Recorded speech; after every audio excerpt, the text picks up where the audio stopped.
Lately I'm discovering and playing very cool indie games, all different from each other.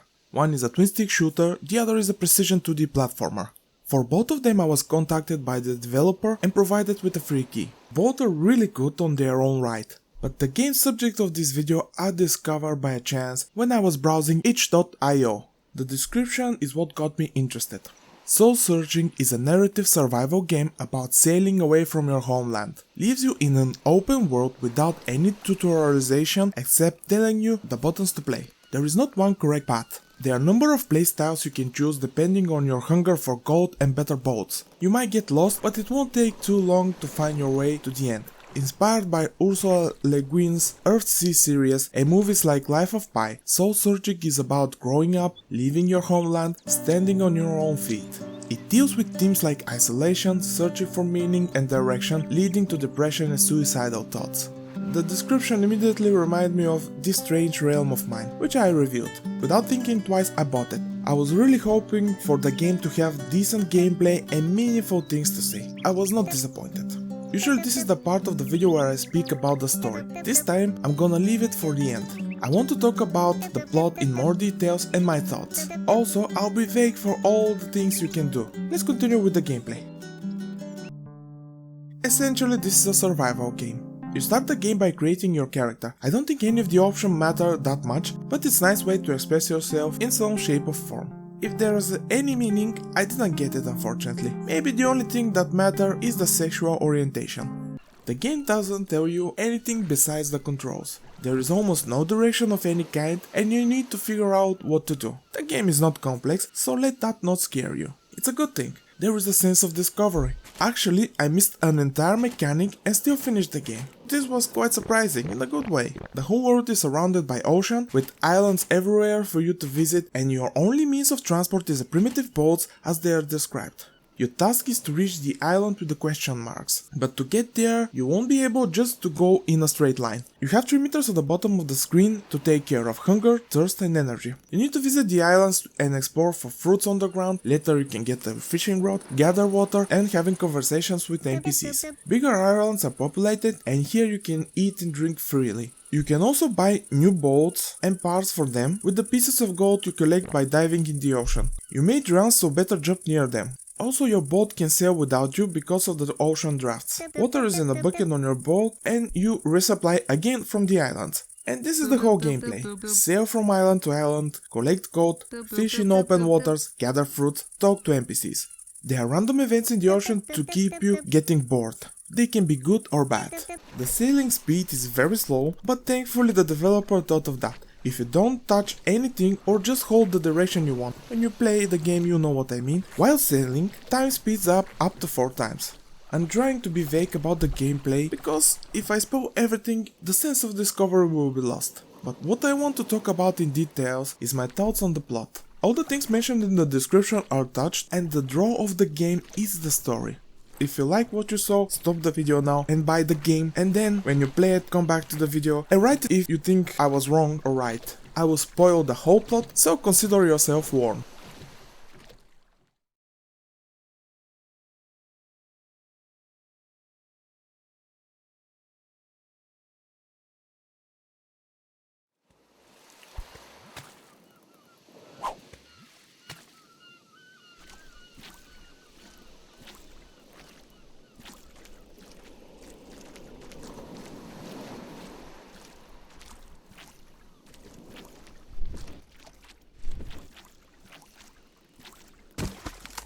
The game takes place in a fantasy land where once dragons rule and live among the people. But humans learn magic, full of greed and hatred. They fought the dragons for no apparent reason, or at least it's not given one. And they won. Dragons flown away west to a land that humans didn't know it exists. Time went by and people forgot about them, but legends about dragons exist and they are passed through word of mouth. The game starts with you taking goodbye with everyone on your home island. Before that, one thing happens, but I will speak about it later in the video. There is a ritual, a tradition. One person sails with one thing in mind: soul searching.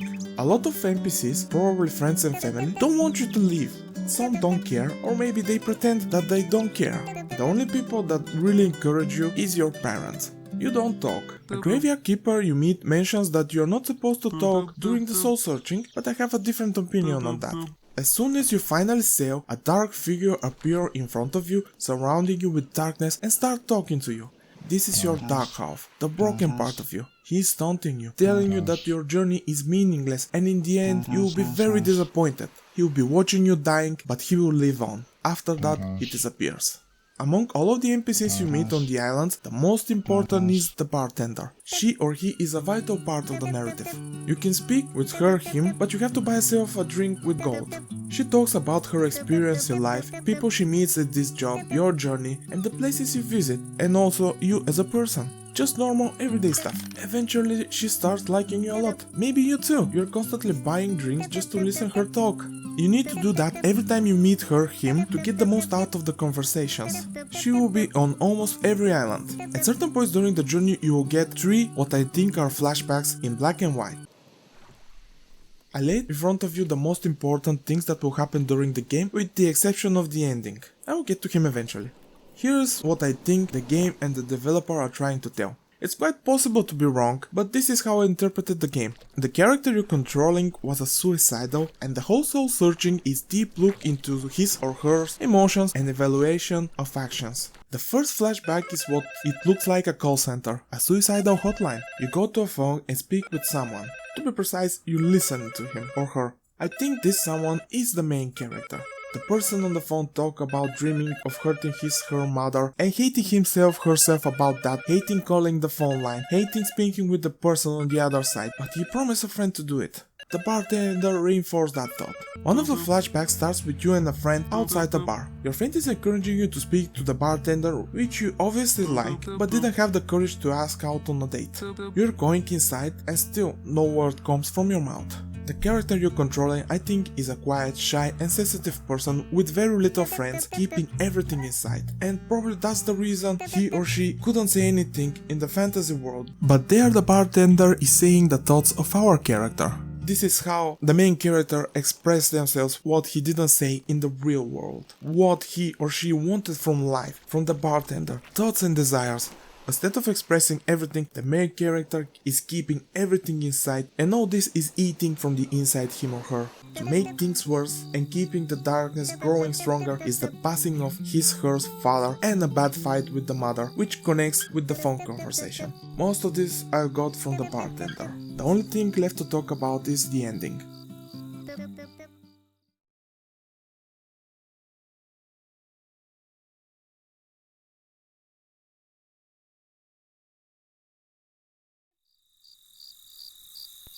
Through the whole journey, NPCs are talking about dragons. Some are afraid of them, others despise them, third don't believe they exist.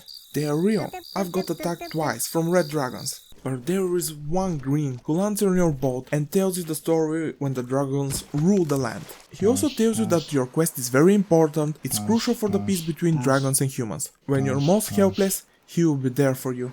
He will get you to your destination. Eventually you reach the island with the question marks with the help of a giant fish who carries you on her back. The meaning of this escapes me.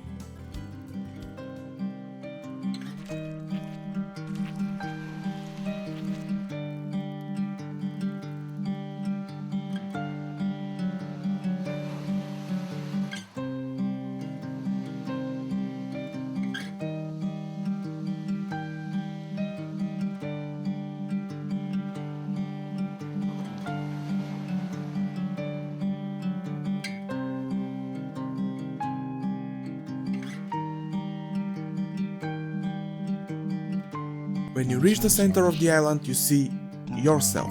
To be precise, the darkness inside you, all those dark thoughts. He's waiting for you as promised. He told you in the beginning you'll be disappointed, also starts taunting you, humiliating you. Your existence is worthless, you can't bring peace between dragons and humans. Do you want to die? He is your death.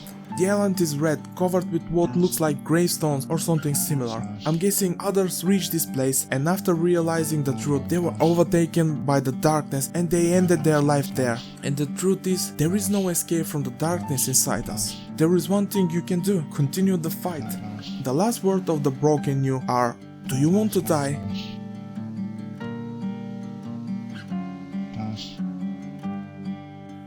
After that, you're transported to another flashback, what I'm guessing is the same friend from the bar. And again, I think through him you find out the thoughts of the main character. He talks about emptiness, meaningless, people leaving you or dying, satisfaction with the life he or she is leading. From all this calm, tiredness and depression, maybe our jobs are killing us slowly. He or she wants to forget all troubles. Playing games, listening music, watching movies is for what? The cynical part tells these are meaningless things we do while waiting for the inevitable. The productive part tells life is whatever we say it is and there is so much joy. And then he or she says something interesting. You're reclusive, you live in your head, you don't see anybody except me. Does this mean he's imaginary? I'm not entirely sure. He starts questioning you if you really are a soul searcher or just an escapist. Then he disappears and a path is opened in front of you.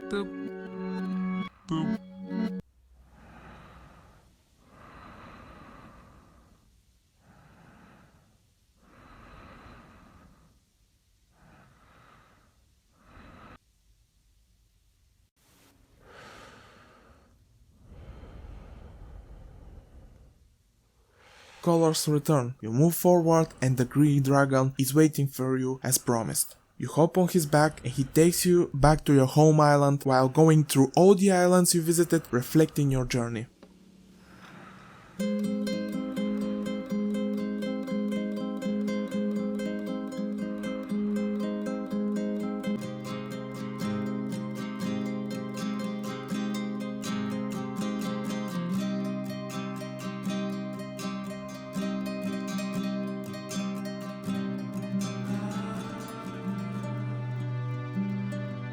Everyone is happy that you are back alive, but then you enter this dark portal.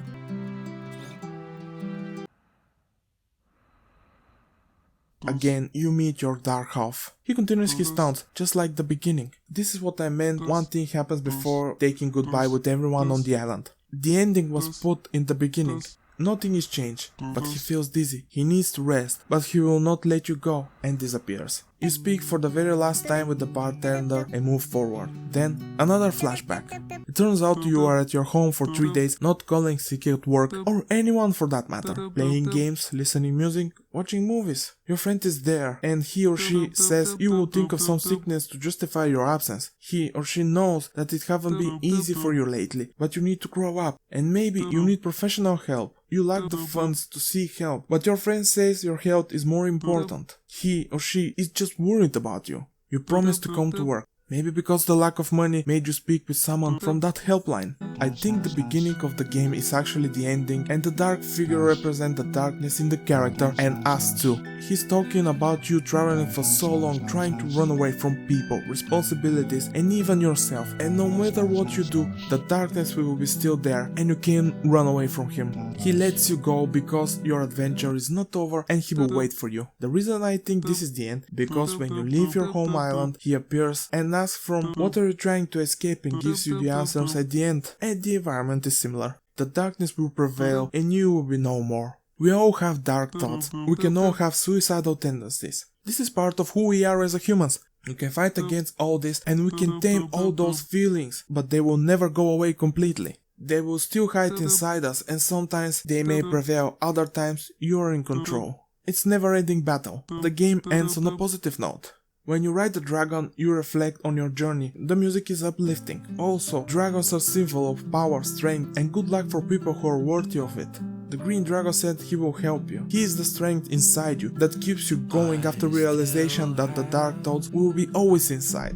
I think that the game the main character plays while away for 3 days is not the same as the one we played. I think the whole fantasy world is inside his hand, and also the bartender and your friend are real. I'm guessing the whole game is a form of escapism from everyone and everything, but sometimes we need a friend to get back to reality. All these things are in my mind. They are in my mind. They are in my mind. I made them up. I made them up. All is lost.